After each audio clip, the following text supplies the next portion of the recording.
চলো হুজুর যখন নামাজ পড়ে আমি একটু পড়বো পিছনে, আমারও তো শখ আছে হুজুরের পিছনে নামাজ পড়ার। তাহলে আমরা যেমন বেঁচে আছি, মানুষের শুভ কামনা করে এরকম বলা হয় আব্দুল কাইম সাহেব জিন্দাবাদ, আব্দুল মাদি সাহেব জিন্দাবাদ, তার মানে ওরা বেঁচে থাকে। বসে হুজুর তখন ইন্তেকাল করে কবর হয়ে গেছে, তাহলে হুজুরের নামে জিন্দাবাদ দেওয়া মানে বলেন বলেন, হ্যাঁ, আরে চরম বেইজ্জতি আর বেয়াদবি। বললি আবার কালকে আবার ফেসবুকে ঝড় হবে। সত্যি খুব কঠিন, খুব কঠিন। সমাজ যেভাবে যাচ্ছে, যদি একদম স্রোতের তাল মিলিয়ে নারায় তাকবীর সবে বারাত, রাস্তাঘাটে বিরাট জিন্দাবাদ চলবে। বসিরহাট হুজুরের নামেও জিন্দাবাদ বলে দেবে, বসিরহাট হুজুর জিন্দাবাদ। জিন্দাবাদ মানে, জিন্দাবাদ শব্দের মানেটা কি? জিন্দা মানে সবাই জানা কথা, জ্যান্ত। আর বাদ মানে না, বাদ মানে একটা মতবাদ বা চিন্তা চেতনা, এইরকম। এক কথায় জিন্দাবাদ মানে বেঁচে থাকো। জিন্দাবাদ মানে বেঁচে থাকো। বসিরহাট হুজুর এখনো বেঁচে আছে, রুহানি আলাতের মাচা সে তো যদি বলেন বেঁচে আছে, তাহলে আমি বলবো চলো হুজুর পেছনে নামাজ পড়ে আসি। তুমি যদি বলো যে হুজুর বেঁচে আছে, তাহলে চলো হুজুর যখন নামাজ পড়ে আমি একটু পড়বো পিছনে, আমারও তো শখ আছে হুজুরের পিছনে নামাজ পড়ার। তাহলে আমরা যেমন বেঁচে আছি, মানুষের শুভ কামনা করে এরকম বলা হয় আব্দুল কাইম সাহেব জিন্দাবাদ, আব্দুল মাদি সাহেব জিন্দাবাদ, তার মানে ওরা বেঁচে থাকে। বসে হুজুর তখন ইন্তেকাল করে কবর হয়ে গেছে, তাহলে হুজুরের নামে জিন্দাবাদ দেওয়া মানে বলেন বলেন, হ্যাঁ, আরে চরম বেইজ্জতি আর বেয়াদবি। বললি আবার কালকে আবার ফেসবুকে ঝড় হবে। আসলে উলঙ্গ দেশে কাপড় পরে বেড়ানো যে কত কঠিন। উলঙ্গ দেশে কাপড় পরে বেড়ানো সত্যি খুব কঠিন, খুব কঠিন। সমাজ যেভাবে যাচ্ছে, যদি একদম স্রোতের তাল মিলিয়ে ওইভাবেই আপনি যাবেন, বিশাল ভালো, ভীষণ ভালো। আর যদি সমাজের যেটা চাহিদা, সমাজের যেটা প্রচলন, তার যদি একটু উল্টো পাল্টা হয়েই যায়, কোরআনে কি আছে, হাদিসে কি আছে, রাসূল কি বলেছেন, পীর মাশায়েখ বুজুর্গানে দিন তারা কি করেছেন, কি বলেছেন, এসব কিছু ব্যাপার না। সমাজে চলছে কি সেইটাই চালাতে হবে, চলছে যা। তাহলে এখন তো সমাজে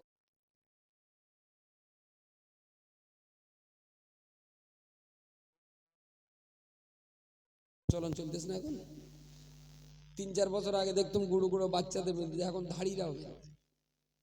3-4 বছর আগে ওই বাচ্চাদের দেখা যেত, ধাড়িদের দেখা যেত। এখন ধাড়িদের, এখন মেয়েদের এখন স্টাইল যে ঠিক মেয়েরা যে পায়জামা পরবে এরকম এত উঁচু করবে, দেখেছেন হালিপুরের স্টাইলটা? হ্যাঁ, ধর্মকর্ম খুব পছন্দ করে না। যারা আবার ধর্মকর্ম একটু ভালো পছন্দ করে, তারা আবার লেখাপড়াটা জানে না। এই যে হালাত চলছে সমাজে, আপনারা এক গান্ডু আর আমরাও ডবল গান্ডু। গাঁঠির টাকা দিয়ে রাতের পর রাত সবার আয়োজন করিয়ে যাচ্ছেন, আর আমরা ওইরকম ট্রাক্টর চালিয়েও যাচ্ছি। আপনাদের হচ্ছে খিচুড়ি আর আমাদের হচ্ছে কিছু ক্যাশ মাল। আলটিমেটলি দিনের শেষে হিসাব করে দেখা যাচ্ছে দুয়ে দুয়ে মিলে গেলে সৈন্য, বাঁধারে সৈন্য বসে না। একটা বিয়োগঙ্গের সূত্রে নাম আছে না, দুয়ে দুয়ে মিলে গেলে সৈন্য, বাঁধারে সৈন্য বসে না। ধর্মসভার নিট রেজাল্টটাও প্রায় এই জায়গায়। যদি হিসাব করা হয় যে ধর্মসভাটা কেন, তাহলে এক কথায় বলতে হবে ধর্ম প্রচারের জন্য। ধর্ম প্রচারের জন্য ধর্মসভা। লোকের বাড়ি বাড়ি যে এক এক করে প্রচার করতে গেলে অনেক সময় যাবে, তা সারা গ্রামের লোক এক জায়গায় ডেকে একটু ধর্মটাকে প্রচার করে মানুষকে শুনিয়ে দেওয়া, তাই তো? এখন এই ধর্ম প্রচারে কোন প্রচারটা বাকি আছে আমার একটু বলেন দিন, যে ধর্মের এই কথাটা প্রচার হয়নি? বলে যে ইসলাম ধর্মের এই কথাটা প্রচার হয়নি। আমি এখন যদি মনে করি শবে বরাতের বরকত আর ফজিলাতের উপরে খুব চুটিয়ে 2 ঘন্টা বকে দেবো, মানুষ বিরাট শোনাশোন, কিন্তু সবার শেষে হিসাব করলে যেটা অঙ্ক সেটা হলে এই শবে বরাতের ইবাদতটা পুরোপুরি ভাবে নফল ইবাদত, করলে সওয়াব হবে, না করলে কোনো গুনাহ হবে না, না করলে কোনো গুনাহ। ঠিক আমরা শবে বরাতের মতো একটা নফল রাতকে নিয়ে এত পরিমাণ বাড়াবাড়ি করে ফেলেছি যে আমাদের ছেলেপিলেরাও বুঝে ফেলেছে বিরাট দামি দিন, বিরাট দামি রাত, সুতরাং এই রাত্রে কিছু চটকা ফটকা ফটালি আর মোমবাতি টাতি জ্বালালি আঙ্গাও সাওয়া। দক্ষিণ ভেবে মার্কেটে কাল মোমবাতি ধূপবাতি কালী ফটকার দোকান একটা দেখ, জীবনে ধূপবাতি পার্সোনাল দোকানে পাওয়া যায়, ধূপবাতি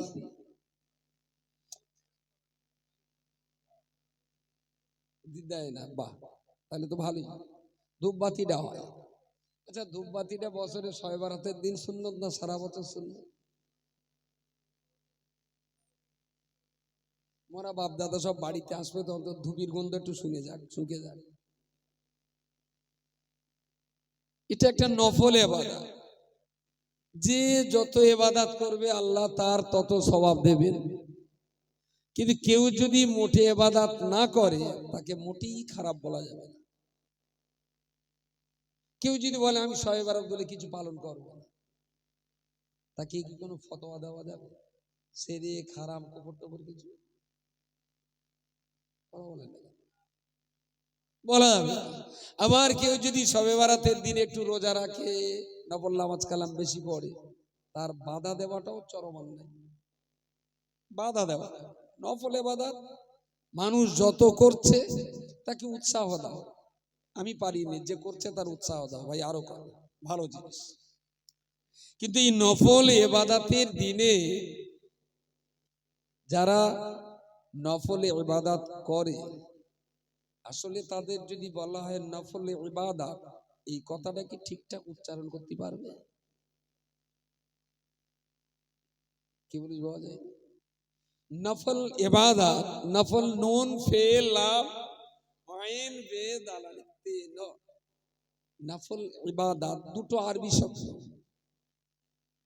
কালকে এশার নামাজের পরে ইমাম সাহেব বলে দেবে লাইলাতুল বারাআতের 8 রাকাত করে নফল নামাজ পড়ে নেন।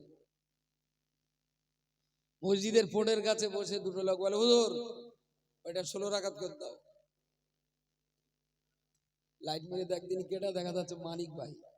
মানিক ভাই কি ব্যাপার? বলছে একটা ভালো দিন 8 রাকাত পড়ে বসায়। আসলে মানিক ভাই সারা বছর পড়ে না, আজকে মসজিদে এসে পুরো বছরের যা জের আছে পেমেন্ট করে বাড়ি যায়। আচ্ছা যে লোকটা বছরের ওয়াক্তেও ফরজ নামাজ পড়ে না, ওর কানে শবে বরাতের খবর দিলে কেনা? বলেন বলেন, উলঙ্গ হয়ে মাথায় পাগড়ি বেঁধে যদি চলে কেরাম লাগবে বলেন? এবং গোটা অঙ্গে কিচ্ছু নেই, এখান থেকে এই পর্যন্ত পুরো ন্যাংটো, কিন্তু মাথাটা পাগড়ি আছে মদিনার থেকে কেন? সারা বছরের ফরজ নামাজ নেই, শবে বরাতের নফল ইবাদত নেই, বিরাট মাথা খারাপ। এরপরেও আবার একটা গোষ্ঠী আছে, ইঞ্জিনম্যান ভাড়া হবে, নারায়ে তাকবীর, শবে বরাত, রাস্তাঘাটে বিরাট জিন্দাবাদ চলবে। বসিরহাট হুজুরের নামেও জিন্দাবাদ বলে দেবে, বসিরহাট হুজুর জিন্দাবাদ। জিন্দাবাদ মানে, জিন্দাবাদ শব্দের মানেটা কি? জিন্দা মানে সবাই জানা কথা, জ্যান্ত। আর বাদ মানে না, বাদ মানে একটা মতবাদ, বা চিন্তা চেতনা এরকম। এক কথায় জিন্দাবাদ মানে বেঁচে থাকুক। জিন্দাবাদ মানে বেঁচে থাকুক। বসির হুজুর এখনো বেঁচে আছে? রুহানি আলাতের মাছ আছে তো আমার। যদি বলেন বেঁচে আছে, তাহলে আমি বলবো চলো হুজুরের পেছনে নামাজ পড়ে আসি। তুমি যদি বলো যে হুজুর বেঁচে আছে, তাহলে চলো হুজুর যখন নামাজ পড়ে আমি একটু পড়বো পিছনে। আমারও তো শখ আছে হুজুরের পিছনে নামাজ পড়ার।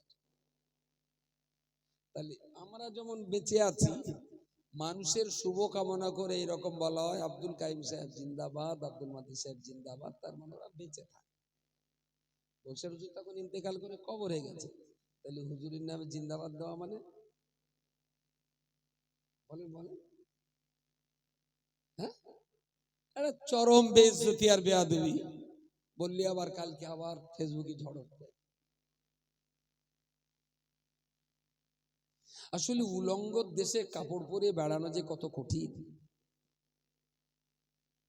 উলঙ্গ দেশে কাপড় পরে বেড়ানো সত্যি খুব কঠিন, খুব কঠিন।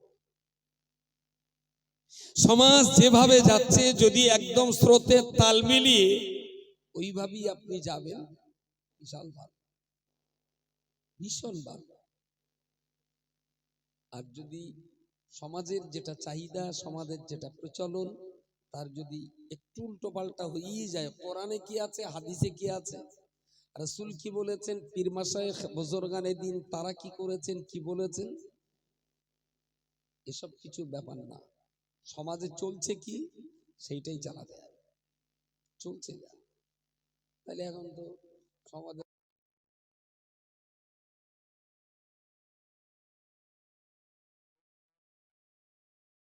চলন চলতেছে না। এখন 3-4 বছর আগে দেখতাম গুঁড়ো গুঁড়ো বাচ্চাদের মধ্যে, এখন ধাড়িরাও বেরোয়। 3-4 বছর আগে ওই বাচ্চাদের দেখা যেত, ধাড়িদের দেখা যেত। এখন ধাড়িদের, এখন মেয়েদের এখন স্টাইল যে ঠিক মেয়েরা যে পায়জামা পরবে এরকম এত উঁচু করবে। দেখেছেন হালিপুরের স্টাইলটা? হ্যাঁ,